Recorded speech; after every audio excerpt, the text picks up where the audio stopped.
নমস্কার বন্ধুরা, আজকে আমি আপনাদের সঙ্গে একটা ইন্টারেস্টিং ডিশ শেয়ার করতে চলেছি। গতকাল আমাদের চিকেন রান্না হয়েছিল আর এতটা চিকেন এক্সট্রা হয়ে গেছিল। ওই এক্সট্রা চিকেনটা আমি নিয়ম অনুযায়ী ফ্রিজের মধ্যে রেখেছিলাম। ফ্রিজ থেকে বার করে সেটাকে প্রেসার কুকারে অল্প জলের সঙ্গে ৫ থেকে ৬টা সিটি দিয়ে সেদ্ধ করে নিলাম। তারপর ঝাঁঝরি বাটিতে জল এবং চিকেনটা পুরো আলাদা করলাম। এরপর দেখুন একটু ঠান্ডা হয়ে যেতে চিকেন থেকে বোনগুলোকে সেপারেট করে নিলাম আর শুধুমাত্র বোনলেস চিকেনটাই ইউজ করব।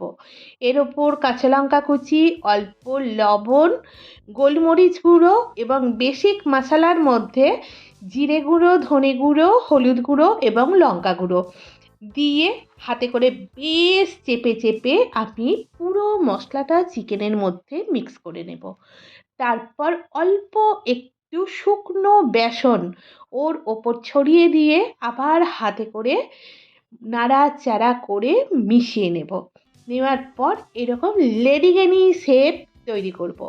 হ্যাঁ বন্ধুরা, দেখুন চিকেনের অনেকগুলো লেডিকেনি আমি তৈরি করে ফেলেছি। এই অবস্থায় ব্রেড ক্র্যাম্প দিয়ে ভালোভাবে কভার করছি।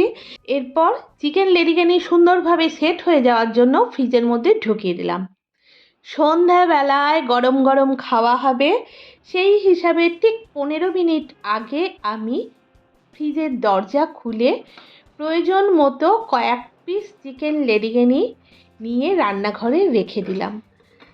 একদম হেলদি প্রসেসে করব বলেছি। হ্যাঁ বন্ধুরা, এয়ার ফ্রায়ারে উইদাউট এনি অয়েল, এমনকি অয়েল ব্রাশও আমি করলাম না ওর ওপরে। 200 ডিগ্রি সেন্টিগ্রেড তাপমাত্রায় 6 মিনিট ফ্রাই করার পর যে চিকেন লেডিকেনি বেরিয়ে এলো ফাইনালি রেডি হয়ে, দেখুন দেখতে ভীষণ লোভনীয় আর যাভাবে তৈরি করলাম নো ডাউট হেলদি একটা ডিশ এবং আই থিঙ্ক খেতেও ভীষণ সুন্দর হবে। আমি তো ধনেপাতার চাটনি এবং টমেটো চিলি সস দিয়ে মাখিয়ে আরাম করে খেতে আরম্ভ করলাম। আর হ্যাঁ, সত্যি ভীষণ টেস্টি হয়েছিল।